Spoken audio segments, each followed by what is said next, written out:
अस्सलाम वालेकुम। Open mic cafe में मैं हूं आपकी होस्ट डॉक्टर रूपा।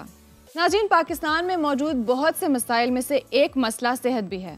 पिछले 1 साल से हस्पताल कोरोना पेशेंट से भरे पड़े हैं। कोरोना के नाम पे लूट मार जारी है। इसके अलावा महंगे इलाज, महंगी अद्वियात ने लोगों का जीना हराम किया हुआ है।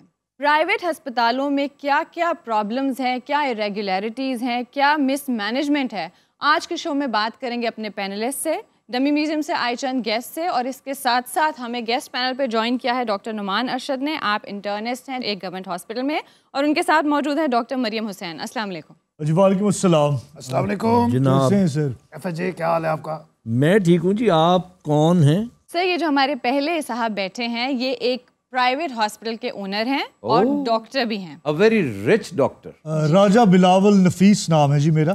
इधर ना पढ़ के लोग वापस चले जाते हैं। मैं सर मेडिकल स्टोर है मेरे काफ़ी पूरे सिटी में। और सर ये एफिलिएटेड हैं सारे मोस्टली जितने पॉश हॉस्पिटल्स हैं प्राइवेट हॉस्पिटल्स के साथ। ओ मनी मिंटिंग मशीन। वो नहीं सारे इस तरह नहीं, बस गुजारा ही हो रहा है। करते हैं अभी बात आपके गुजारे पे। और ये बेचारा कौन है मासूम? मैं जी मजलूम हाँ, इन्हों दे डंगे होया ओए। दोवां दा। और आप अहलिया हैं? इतराज नहीं हो सकता, मैं तो तैयार हाँ। नहीं, मैं गरीब हूँ, मेरा बंदा अस्पताल में है। ये कह के मेरे को 150 रुपये रह बैठी हूँ। नहीं यार, बात गलत करने बात दो। है। क्या मसला क्या आपका? नहीं, मेरे बंदे के पेट में दर्द हुआ है, अस्पताल गया है, उन्होंने कहा है टेस्ट होगा। टेस्ट कराया है, उसको कोरोना भी नहीं था, रिपोर्ट भी नेगेटिव आई है, फिर भी उसको कोरोना वाले वार्ड में डाल दिया। कोई पूछने वाला है नहीं ना, कोई अकाउंटेबिलिटी नहीं है। एक सिम्टम है कि पेट में तकलीफ हो सकती है, उसी के नाम पे। और ये एक वाहिद केस नहीं है, बहुत से ऐसे केसेस हैं। ये जो प्राइवेट हॉस्पिटल्स हैं, ठीक है ना, इनमें बहुत बड़े प्रॉब्लम्स हैं, क्योंकि ये मनी मिंटिंग मशीन्स हैं, ये बिजनेसेस हैं। इनका हेल्थ केयर से वो ताल्लुक नहीं है जो एक हॉस्पिटल का होना चाहिए। तो कैसे ताल्लुक नहीं है? हेल्थ केयर डायरेक्ट उनको सुपरवाइज करती है, फिर why are they so free?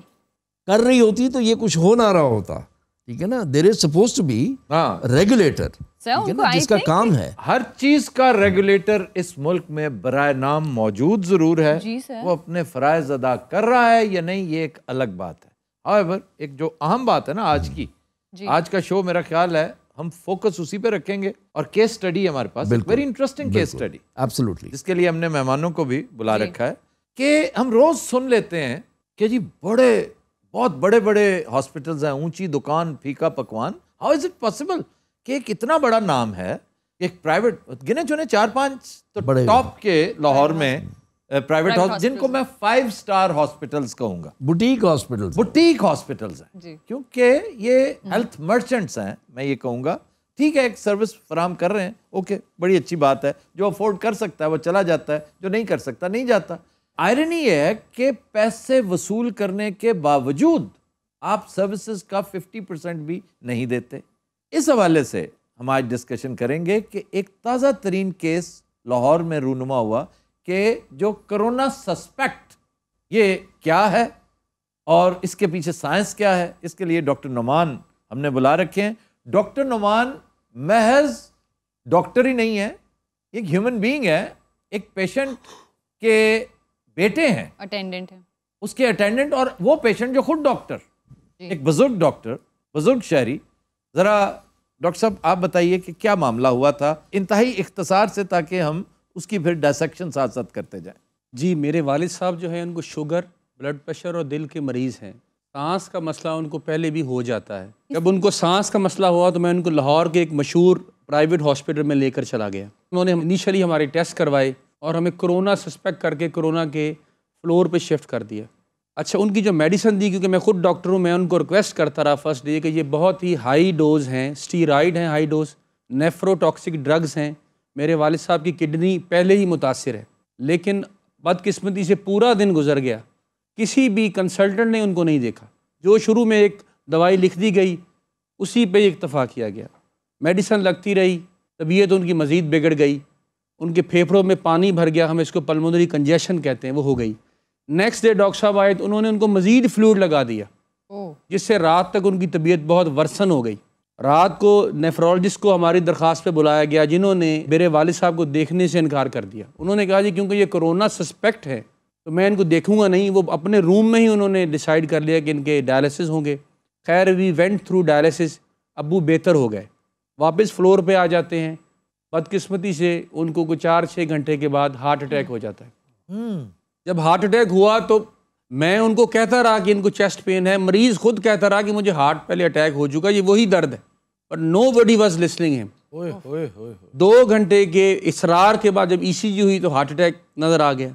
अब बदकिस्मती से कि देखें कि वहाँ कोई सीनियर डॉक्टर मौजूद नहीं था। ये जो इनका एक अजीब सी रविश है कि जो डॉक्टर आते हैं वो 1 से 2 मिनट राउंड करते हैं, उसके बाद सारे जूनियर डॉक्टर्स होते हैं, एक डॉक्टर 2-2 फ्लोर पे।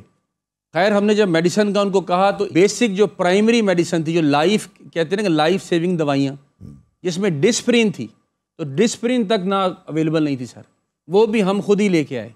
फिर उन्होंने कहा जी हमारे पास इमरजेंसी ट्रे ही नहीं है, आप अंदाज़ा कर लें, और इसमें एंजीसिडिक दवाई होती है वो भी अवेलेबल नहीं थी। तो एक दिन का किराया कितना ले रहे थे ये? इनका एक दिन का किराया सर मेरा ख्याल प्राइवेट रूम का 31,000 था, और जो आईसीयू में रखा उसका को 48-49,000 था, और वैसे पर डे लाख रुपया तकरीबन चार्ज कर लेते। आप तो खुद डॉक्टर हैं, आप अपने वालिद को एक प्राइवेट हॉस्पिटल जो बुटीक हॉस्पिटल है उसमें क्यों लेकर गए? गवर्नमेंट हॉस्पिटल ओवरबर्डन जरूर है जी, बट गवर्नमेंट हॉस्पिटल्स में जो डॉक्टर्स हैं दे आर ऑल प्रोफेसर्स, वो मल्टीपल मेडिकल कॉलेजेस में पढ़ा रहे हैं, जो लेवल ऑफ एक्सपीरियंस उनका है वो किसी प्राइवेट हॉस्पिटल में आपको नहीं मिलेगा, number 1। Secondly, comfort against treatment. आप चाहते हैं अगर आपके वालिद हैं, आपके कोई फैमिली मेम्बर हैं, आपके उन्हीं के साथ आप जाएंगे ना, तो आप चाहते हैं कि बेस्ट ट्रीटमेंट मिले, बेस्ट केयर मिले, सबसे अच्छे डॉक्टर्स हों, नर्सिंग स्टाफ जो है वो एक्सेप्शनल हो, जो चीज़ें होनी चाहिए वहाँ पर वो अवेलेबल हो। देखिए हम सोच रहे हैं और फिर हम कहते हैं कि वहाँ पर मरीज इग्नोर होगा, चलें प्राइवेट में नहीं सरकारी में लेके जाता है, तो हम क्यों अपने आप को एक स्टेप पीछे लेके जा रहे हैं? Where is the health commission, where is the regulatory authority? 18th amendment के बाद हेल्थ केयर जो है या हेल्थ डिपार्टमेंट जो है, हेल्थ मिनिस्ट्री जो है वो अंडर प्रोविंशियल गवर्नमेंट है, ठीक है ना। अब पंजाब में अगर ये हाल है जी, और सर डॉक्टर्स हैं ये भी अटेंडेंट्स एंड दे नो के क्या हो रहा था, तो लेमैन के साथ क्या कुछ नहीं होता? जी बिल्कुल। द प्रॉब्लम है कि नॉर्मली जो इस किस्म के डॉक्टर्स हैं, जिनके इस किस्म के अस्पताल हैं, दे वेरी वेल कनेक्टेड, बिल्कुल, ठीक है ना। कमीशन इनको नहीं चेक करता जी, वो नहीं रेगुलेट करता, वो आके जो बेंचमार्क्स होने चाहिए उसको इस्टेब्लिश नहीं करता, तो ये सारी प्रॉब्लम्स हैं। और इसमें डॉक्टर साहब मैं बिलीव करता हूँ कि अगर मैल प्रैक्टिस हुई है तो आपको कोर्ट जाना चाहिए, उसमें कोई डर नहीं होना चाहिए। जब तक हम लोग अदालत में नहीं जाएंगे ये काम होता रहेगा। इस पे जो तुरफा तमाशा है कि तमाम डिसअपॉइंटमेंट के बावजूद, डिसप्लेजर और डिसकम्फर्ट के बावजूद, जो हाथ में उन्होंने वो एक पकड़ाया कागज बिल, उसके ऊपर, उस बिल के ऊपर जरा डिटेल्स बताइए कि उसमें क्या क्या मामलात थे। और उस बिल में ये हुआ कि बेसिकली उसमें 1-2 प्रोफेसर ऐसे भी थे, हमारे पास इसका सबूत भी है, कि जो कभी आए नहीं, जिनको हम खुद याद करते रहे कि काश बीइंग ए डॉक्टर हम उन चाहते थे कि वो आएँ देखें, उनकी फ़ी लगी हुई थी लेकिन वो खुद कभी नहीं आए। अब हमें जिस फ्लोर पे रखा गया, ये सस्पेक्ट का लफ्ज़ मैं हैरान हूँ कि ये एक नया ही बन गया कि हमारे राइट साइड पे PCR पॉजिटिव कोरोना मरीज़ था, एक ICU छोड़ के नेक्स्ट मरीज़ PCR पॉजिटिव था, पूरे फ्लोर पे या सामने बेशुमार PCR पॉजिटिव थे, लेकिन उस सस्पेक्ट का एक ऐसा इन्होंने चक्कर चलाया हुआ है कि उसके अंदर ये वो एक कमाऊ पुत्र बन जाते हैं हॉस्पिटल के, जिसमें ये 1 रुपए की चीज़ को 4 रुपए चार्ज करते हैं, और एक खौफ का कारोबार है। यकीन करें कि मैं अपने आप को बड़ा समझता था कि मेरे पास मेडिसिन का बड़ा इल्म है और बड़ा स्ट्रॉन्ग मैं असाब का मालिक हूँ, लेकिन इसमें ये एक खौफ ऐसा, वहाँ मैं खुद कंफ्यूज हो गया कि ये मेरे साथ क्या हो रहा है, क्या कर रहे हैं। हमारे साथ इंतहाई सादा लोग थे सर, किसी को किडनी का मसला था, किसी को इवन ट्यूमर वाले मरीज थे जिनको इन्होंने सस्पेक्ट में डाला हुआ। चले आपने तो देख लिया ना कि भाई ये डॉक्टर तो आया ही नहीं जी, ये भी नहीं आया, तुमने इसके विजिट्स डाले हुए हैं, ये बिल एक गैर जरूरी गैर मुतल्लका बिल है मेरे खाते में डाला, ऐसा ही हुआ ना? बेशक, जिसे हज़फ करना पड़ा बाद में जी। तो ये है आपका बड़ी मुश्किल से मान नहीं रहे थे। मैंने उन्हें कहा आप इनके नोट्स दिखाएं, मैं तो रोज वहीं होता हूँ, आप दिखाएं तो सही। आप चूंकि डॉक्टर थे आपने पकड़ लिया और वो भी रिट्रीट कर गए। अगर कोई आम सिविलियन ये बात करे जो डॉक्टर ना हो, उसकी पहली बात तो ये तस्लीम ही नहीं करेंगे, बिल्कुल नहीं करेंगे। और अक्सर ऐसे हैं जो बेचारे पढ़ भी नहीं सकते, एफ्लुएंट होने के बावजूद, तो जिम्मेदार हैं, गांव से आते हैं बेचारे, अपनी जमा पूंजियां इनकी खिदमत करने के लिए, वो एतराज भी नहीं कर सकते। मैं उस हवाले से एक छोटी सी सजेशन दे रहा हूँ और प्रपोज कर रहा हूँ उन लोगों से जो नया बिजनेस करना चाहते हैं, स्टार्टअप्स हैं, जो यंगस्टर्स हैं। ये फूड पांडा क्या है, ये बाइकियाज क्या है, मैं इनको हमेशा अप्रिशिएट करता हूँ। इसी तरह की एक सर्विस इन्हें देनी चाहिए जो इनके अकाउंटेंट्स हों, अकाउंटेंट्स ऑन व्हील्स। ये सर्विस होनी चाहिए कि यार मैं फलां जगह से मैंने ये किया, मैं आपको भेज रहा हूँ एक व्हाट्सएप इमेज, ये देख लें, मैंने शॉपिंग की है 15,000 16,000 की, देख लें इसमें कोई मसला तो नहीं है। या मैं फलां जगह से बिल लेकर निकला हूँ, मुझे लग रहा है कि ज़्यादा है, देख लें, ठीक है। एक छोटी सी नॉमिनल अमाउंट के एवज वो कह देंगे कि यस आपका ये ठीक है। इसमें क्या प्रॉब्लम क्या है? और मैं एक छोटी सी चीज़ ऐड करना चाहूँगी कि हर डायलिसिस के लिए मुझे 5 घंटे लड़ना पड़ा, 6 घंटे लड़ना पड़ा। 6 बजे मैं सुबह से शुरू होती थी क्योंकि डॉक्टर नेफ्रोलॉजिस्ट उसको मैनेज नहीं कर रहा होता था, उसको एक टेक्नीशियन मैनेज कर रहा होता था। 6-6, 7-7 घंटे मैं एडमिन के पास जाती थी, वो मुझे कहती थी नहीं आप बैठें, हैप्पी न्यू ईयर, चाय पिएं। मैं उन्हें कहती थी कि मुझे डायलिसिस चाहिए, खुदा के लिए हमारे मरीज़ का डायलिसिस कर दें। और जो कंसल्टेंट देख रहे थे, एक दिन वो आए, मैंने आई रिक्वेस्टेड हिम कि आप प्लीज़ रुकें, मैंने आपसे बात करनी है। उन्होंने लिफ्ट का बटन दबाया, मैं उनको रोकती रह गई, लिफ्ट बंद हुई और वो चले गए। अच्छा जी, अब इस पे जो अगला स्टेप ये ले रहे हैं, ये शिकायत की तरफ जाएंगे जी। हेल्थ केयर कमीशन जो है उसका दरवाज़ा खटखटाएंगे। बात तो करनी चाहिए ना। दूसरी चीज़ मैं ये सजेस्ट करूंगा यंगस्टर्स को, यंग लीगल्स को, यंग लॉयर्स को, कि आप इसके लिए एक फीस सबीलिल्लाह किस्म का एक प्रो बोनो, बहुत बड़ी बड़ी कंपनियां ना, वो उन सब का एक प्रो बोनो सेक्शन होता है, इसको ज़्यादा से ज़्यादा एम्पावर करें, हमसे काम लें, हम आपकी खिदमत करने को तैयार हैं, हम आपको फ्री एयर टाइम देंगे। मेरे अपने जो शोज जो डिजिटल डोमेन में है कम से कम, वो तो मैं बहुत ज़्यादा कर सकता हूँ, ताकि इस तरह के केसेस को बढ़ चढ़ कर, और ये 1-2 केसेस तगड़े हॉस्पिटल्स पे, तगड़े होटल्स पे पड़ गए ना और कॉन्विक्ट हो गया, ये इंशाल्लाह इसके असरात, इसकी बाज़गश्त अगले 10 साल सुनी जाएगी। यहाँ बात खत्म नहीं हुई, आखिरी एक बात, मैंने ये 3 बातें करनी थी, उसके बाद आप जाने, और ये क्योंकि ये मेरे फील्ड से ज़रा मुख्तलिफ है, जहाँ जहाँ मुझे ज़रूरत हुई मैं नो स्पोकिंग करता रहूँगा। एक सजेस्शन ये बहुत शिद्दत से मैं आपको भी दे रहा हूँ और FSJ आपको भी, कि हमें एक प्लान्ड प्रोग्राम, एक सीरीज ऑफ प्रोग्राम्स करनी चाहिए कि ये जो कोविड के नाम पर अन्नी मचा रखी थी, बिल्कुल हमारे डॉक्टरों ने, अस्पतालों ने और लैब्स ने, बिल्कुल हेल्थ वर्कर्स ने, जरा उसका भी socio economic and legal audit होना चाहिए। एब्सोल्युटली। एक फेसबुक पेज है, मैं आपको भिजवाऊंगा, वुकला ऑनलाइन का, उस पर ज़रूर डालिए कि जी ये हुआ है, मैल प्रैक्टिस सूट बनता है या नहीं बनता है, वो आपको जवाब ज़रूर देंगे। मेरा इसमें बड़ा वो क्लियर वो स्टांस है कि ये कोर्ट में जाना चाहिए। वो तो मैं भी कहूँगा। कुछ चीज़ें होती हैं जो बड़ा मुश्किल होता है, एविडेंस नहीं होता, लेकिन सर्कमस्टांशियल एविडेंस ज़रूर होता है। और कुछ हो ना हो, इन्होंने कन हो जाएंगे कि आइंदा इमरजेंसी ट्रे प्रॉपर होनी चाहिए। अगर ये जाते भी हैं तो ये जितने बड़े बड़े हॉस्पिटल ओनर्स हैं, they have links, they have contacts. ये मत सोचें कि जी वो बड़े कनेक्टेड हैं, तकलीफ होनी चाहिए उनको, और जब आप जाएंगे कोर्ट में तकलीफ होगी, बिल्कुल ठीक है ना। ये तरद्दुद है, क्यों आसान काम नहीं है, क्योंकि उनका वकील आएगा, वो लंबी प्रोसीडिंग्स करेगा, वो आके एडजर्नमेंट्स लेता रहेगा, वो सारी चीजें करेगा। 15 तो पैनलिस्ट्स होंगे उनके, बल्कि हो सकता है 50 हो। जैसे वो बेफिक्रे हैं ना, थिक स्किन्ड हैं, डॉक्टर साहब को भी एक आध दफा सुनना पड़ा होगा कि जी ठीक है फिर आप लीगली प्रोसीड कर। हम इनके पास गए, जब इनका जो ओनर है ये सारा, उन्होंने कहा जी आपके साथ ज्यादती हुई, तो हमने जब उनको कहा भी आप इस सिलसिले में क्या स्टेप लेंगे, तो उन्होंने मफाहमत की। मैंने कहा जी हमारे वालिद साहब के साथ जो हुआ, जो हमें मेंटली, इमोशनली और फिजिकली ट्रॉमा दिया गया, तो एंड में वो कहते हैं हमें कि no one can reach to my room. आप लोग तो पहली बार हैं कि फर्स्ट टाइम को मेरे कमरे तक पहुंचा है। पहले तो उन्होंने हमें ये खबर दी, और दूसरा उन्होंने कहा कि कोर्ट्स आर ओपन, आप जाएं, मेरा लीगल एडवाइज़र देख लेगा। देखिए ये जो तोता मैंने की कहानी अभी सुनाई गई है, मेरे ख्याल से सर गलत है, ठीक है, क्योंकि ये वन साइडेड पर्सपेक्टिव है।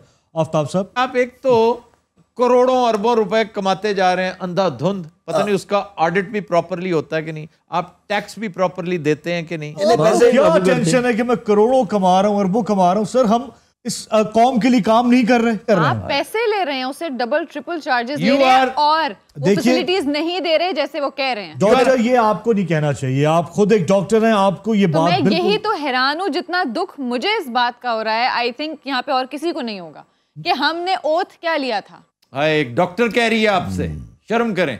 आफ्ताब साहब, आप इस तरह के डॉक्टर्स को क्या कहेंगे? ये आपने शाइलॉक की कहानी पढ़ी है ना, तो ये हेल्थ मर्चेंट्स ऑफ वेनिस है। मुझे अच्छा नहीं लगा आफ्ताब साहब, आप जिस तरह मुझे जलील कर रहे हैं।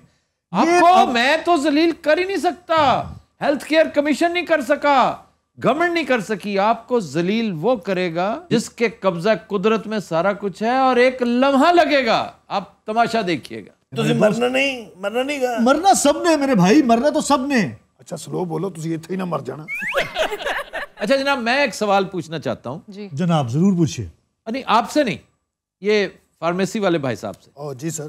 देखो हाँ जी जान अल्लाह को देनी है ना, बेशक। अभी तुम्हारी उम्र पड़ी है, तुम अगर अपने रिस्क को आज ही पाक साफ करना शुरू कर दोगे ना, जी जी तो अल्लाह तुम्हारी सुन लेगा।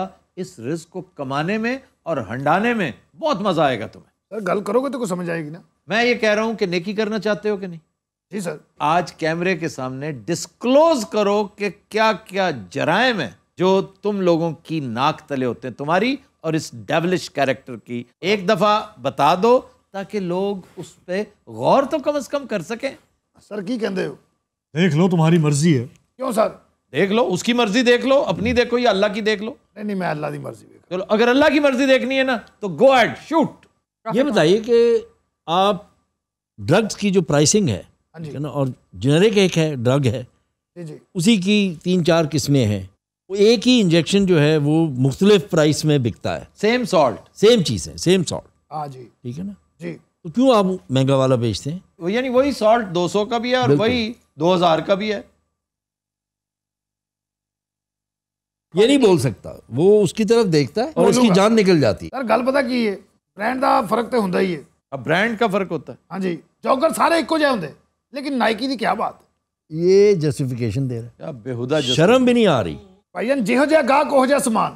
ਜਿਹਨੇ ਸਾਈਕਲ ਤੇ ਆਉਣਾ ਉਹਨੂੰ 150 ਦਾ, ਜਿਹਨੇ ਮੋਟਰਸਾਈਕਲ ਤੇ ਆਉਣਾ ਉਹਨੂੰ 450 ਦਾ, और ਜਿਹਨੇ ਗੱਡੀ ਤੇ ਆਉਣਾ ਉਹਨੂੰ 1500 ਦਾ। अच्छा ये बताएं, आप वो साइकिल वाले का और मोटरसाइकिल वाले का रखते हैं? ਉਹ ਸਰ ਜਿਨ੍ਹਾਂ ਹਸਪਤਾਲਾਂ 'ਚ ਸਾਡੀਆਂ ਫਾਰਮੇਸੀਆਂ ਨੇ ਉਹਨਾਂ ਦੇ ਗਾਰਡ ਵੀ ਗੱਡੀਆਂ ਤੇ ਆਉਂਦੇ ਜੇ। इसलिए आपने रखना ही 1500 वाला, 2000 वाला। ऑब्वियसली। इसीलिए वो प्राइवेट हॉस्पिटल के साथ एफिलिएटेड है। और दूसरी गल ये कि ਇਹ ਜਿਹੜਾ ਆਪਰੇਸ਼ਨ ਥੀਏਟਰ ਦੇ ਵਿੱਚ ਸਮਾਨ ਜਾਂਦਾ ਇੰਨਾ ਬੜਾ ਛਾਪਰ ਭਰ ਕੇ ਮਰੀਜ਼ ਵਾਸਤੇ, ਇਹ ਛੁਰੀਆਂ ਕਾਂਟੇ ਜੇ ਉਹ ਧਾਗੇ, ਉਹ ਮਰੀਜ਼ ਨੂੰ ਤਾਂ ਲੱਗਦਾ ਹੈ ਵੀ 5000 ਦਾ ਲੈ ਕੇ ਸਾਡੇ ਕੋਲ ਜਾਂਦੇ ਹੋ 25,000 ਦਾ, ਉਹ ਜਿਹੜਾ 5000 ਦਾ ਲੱਗ ਕੇ ਤੇ 20000 ਦਾ ਬਕਾਇਆ ਭਜਦਾ ਨਾ, ਓਟੀ ਸਟਾਫ ਤੇ ਸਾਡਾ ਆਪਸ ਚ ਲੈਣ ਦੇਣ ਹੁੰਦਾ ਹੈ। और इसलिए कि थिएटर में बिल्कुल कह देते हैं जी कंज्यूम हो गया सारा कुछ। वो सारे कंज्यूमेबल्स हैं, वो सारे वन टाइम यूज हैं, डिस्पोजेबल्स हैं, वन टाइम यूज हैं, तो उसका कोई हिसाब ही नहीं रखा जा सकता। इसलिए कि वो इस्तेमाल हुए ही नहीं, ये कह देते हैं कि हो गए, वो वापस काउंटर पे चले वो इसके जाते बाद हैं। वापस चले जाते हैं। तो सर ये बात थी, आपने मुझे इतनी बड़ी ऑफर करवाई कि अल्लाह को राजी करो, तो मैंने बता दिया ये सारा सिलसिला है। नहीं, अभी और भी बहुत कुछ है जो आपने नहीं बताया। ਹੁਣ मैं की करती गल्लां दस दियां तुहानूं। इन्हां दी गल्लां दसो। मैं तो कुछ चपेड़ां खा लियां। एक है और वो भी सुन लो जी। वो क्या है? सर ਜਦੋਂ ਕਿਸੇ ਦਵਾਈ ਦੀ ਡਿਮਾਂਡ ਵਧਦੀ ਨਾ, हाँ जी। ਅਸੀਂ ਉਹ ਸਾਰਾ ਸਟਾਕ ਇਕੱਠਾ ਕਰ ਲੈਂਦੇ। ओए होए, और फिर मुंह मांगी कीमत पे सेल करते होंगे। ओए होए होए। तो इससे डॉक्टर को क्या फायदा हुआ? तुम्हें तो फायदा हुआ ਇਹਨੂੰ ਕਾਹ ਲਈ ਫਾਇਦਾ ਨਹੀਂ ਹੋਇਆ? नहीं। कैसे बताओ ना। ਇਸ ਲਈ ਕਿ ਫਾਰਮੇਸੀ ਇਹਦੇ ਹਸਪਤਾਲ 'ਚ ਲਾਂਚ ਸ਼ੇਅਰ ਤੇ ਇਹ ਲੈ ਜਾਂਦਾ ਕਿਸੇ ਮਸਾਈ ਟ੍ਰੈਪ ਦਾ ਬੱਚਾ। ਇਹਨੂੰ ਕਹਿ ਰਹੇ ਡਾਕਟਰ ਸਾਹਿਬ, ਤੁਹਾਨੂੰ ਮੈਂ ਕਹਿ ਹੀ ਨਹੀਂ ਸਕਦਾ ਮੁਰਸ਼ਦ। अच्छा जी, अब चुप हो जाओ। भाई साहब आप भी बताएं, गरीब आदमी है बेचारा, सरकारी अस्पताल में गए जी जनाब। तो क्या मामलात क्या हुए? दादा मेरी तो लत टूट गई। ਉਹ ਨਾਲਦਿਆਂ ਦੇ ਘਰ ਟੱਪ ਗਿਆ ਸੀ। दादा की लत टूट गई ਉਹ मेरी। ਯਾਰ ਲੱਤ ਤੋਂ ਇਲਾਵਾ ਵੀ ਕੁਛ ਹੈ ਤੋੜ ਲਾ ਹੁਣ ਦਾਦੇ ਦੀ। बुजुर्ग आदमी टुरे न जावे, मैं रक्शे ते पाके अस्पताल ले गया। ओए अस्पताल ले गया, लम्बे पाता बस 5 घंटे इंतजार किया, कोई डॉक्टर नहीं आया। 2-4 ਜਿਹੜੇ बैठे सन यंगस्टर हो गए मज मसरूफ सन। बस 5 घंटे बाद दादे शहीद हो गए। ਇਹ ਹਸਪਤਾਲ ਯਹੂਦੀਆਂ ਦਾ ਸੀ। ਕਿਉਂ ਤੁਸੀਂ ਇਲਾਜ ਕਿਉਂ ਨਹੀਂ ਕੀਤਾ ਕਿਸੇ ਨੇਤਨ ਯਾਹੂ ਦੇ ਬੱਚੇ? ਇਹਨੂੰ ਕਹਿ ਰਿਹਾ ਉਹ ਗੱਲ ਕਰ ਰਿਹਾ ਦਾਦੇ ਦੀ। ਅੱਛਾ ਹੁਣ ਤੇਰੇ ਦਾਦੇ ਦੀ ਕਿਹੜੀ ਸ਼ਾਇਦ ਟੁੱਟੀ? महीना लंघे दादे की बांह टूट गई। ओए, वो तो मर गया था। मेरे 8-9 दादे ने। 8-9 ਦਾਦੇ, ਤੇਰੀ ਦਾਦੀ ਦਾ ਹੀ ਹੌਸਲਾ ਮਰੇ। वो कजन्स होंगे ना। ओ सॉरी। ओए कजन कोई हल नहीं रह गया था साहब। आप प्राइवेट अस्पताल में लेके गए थे? एक बार प्राइवेट लग गया, बाद में मैं नहीं गया प्राइवेट। 10,000 रुपये लगा मेरे दादे के उत्ते उस टाइम। अच्छा, और फौत भी हो गया? हाँ जी फौत हो गया। ਇਹਨੇ ਫਿਰ ਉੱਤੇ ਖਲੋ ਕੇ ਕਿਹਾ ਦਾਦਾ ਮਰਨਾ ਸੀ ਤੇ ਮੇਰਾ 10,000 ਤੇ ਬਚਾ ਦਿੰਦਾ। 5 घंटे बाद दादा फौत। कितने बूहे क्यों होंगे ना, मेरा 10 बच जाना। की करी जनाब, छोटे छोटे बच्चे है ने नहीं पूरी पैंती। 10,000 पूरा महीना लग जाता है। बच्चे कितने हैं तुम्हारे? 9 बच्चे ने। मैं ਹੁੰਦਾ ਨਾ ਤੇਰੇ ਦਾਦੇ ਦੀ ਲੱਤ ਮੈਂ ਤੋੜਨੀ ਸੀ क्यों ਸਰ ਕੀ ਬੇਰਾਹ ਰਵੀ ਘਰ ਹੋ ਰਹੀ ਹੈ ਬਜ਼ੁਰਗਾਂ ਚੈੱਕ ਹੀ ਨਹੀਂ ਕੀਤਾ क्या बेरा रवि क्या ਬੇਰਾਹ ਰਵੀ 9 ਬੱਚੇ ਯਾਰ ਬਾਬਿਆਂ ਦਾ ਕੰਮ ਹੁੰਦਾ ਸਮਝਾਉਣ ਨੂੰ ਲਾਦ ਨੂੰ ਵੀ ਐ ਨਾ ਕਰੋ ਐ ਨਾ ਕਰੋ बहुत अच्छे ਉਹਦੇ ਆਪਣੇ 15 सन बच्चे इतने पढ़ाते कैसे हो 2 स्कूल जाते ने बाकी छोटे ने जे ਆਖਰੀ ਬੱਚਾ ਤੇ ਤੇਰਾ ਐਡਾ ਕੁ ਹੋਣਾ ਫਿਰ ਸਰ ਮੈਂ ਤਾਂ ਸੋਚ ਰਿਹਾ ਕਿ ਮੈਂ ਕੁੱਤਾ ਕੰਮ ਵੈਸੇ ਹੀ ਛੱਡ ਦਿਆਂ बहुत अच्छी बात तो करोगे क्या ਮੈਂ ਸਰ ਇੱਕ ਹਸਪਤਾਲ ਬਣਾਉਣਾ क्यों गरीबों का फ्री इलाज करोगे ਕਿਉਂ ਗਰੀਬ ਮੇਰੇ ਸਾਲੇ ਲੱਗਦੇ ਨਹੀਂ ਸਰ ਫ੍ਰੀ ਨਹੀਂ ਹੋਏਗਾ ਗਰੀਬਾਂ ਲਈ ਲੋ ਕਾਸਟ ਅਮੀਰਾਂ ਚੋਂ ਕਸਰਾਂ ਕੱਢਾਂਗਾ ਇੰਨੇ ਪੈਸੇ ਕਿੱਥੇ ਲੈ ਕੇ ਜਾਣੇ ਇਹਨਾਂ ਨੇ ਇੱਕ ਬੰਦੇ ਦੇ ਕੋਲ 2-2 ਰੁਪਈਆ ਯਾਰ ਔਰ ਸ਼ਕਲ ਭਲਾ ਕਿਹੋ ਜਿਹੀ ਹੁੰਦੀ ਇਹਦੇ ਵਰਗੀ ਅਗੇਲਾ ਬੰਦਾ ਨਹੀਂ ਹੁੰਦਾ ਲੈਮੋਜ਼ੀਨ 'ਚ ਉਤਰਿਆ ਹੁੰਦਾ ਅੱਲਾ ਦੇ ਦੇਣਗੇ ਮੈਂ 9 ਬੱਚੇ ਨਹੀਂ ਦਿੱਤੇ 9 ਬੱਚਿਆਂ ਤੋਂ ਬਾਅਦ ਤੁਹਾਨੂੰ ਪਤਾ ਔਰਤ ਵਿਚਾਰੀ ਤੁਰ ਨਹੀਂ ਸਕਦੀ ਮੇਰੀ ਦਾਦੀ ਦੇ 13 ਬੱਚੇ ਸੀ ਭਾਵੇਂ ਉਹਦੇ ਮੋਹਰੇ ਖਰਾਬ ਹੋ ਗਏ ਸੀ और गुटोरे नहीं सी जाता वो फिर उड़ती होती सी Yes, आज के शो का वक्त खत्म हुआ। इंशाल्लाह आपसे मुलाकात होगी अगले हफ्ते। तब तक के लिए हमें दीजिए इजाजत। अल्लाह हाफिज।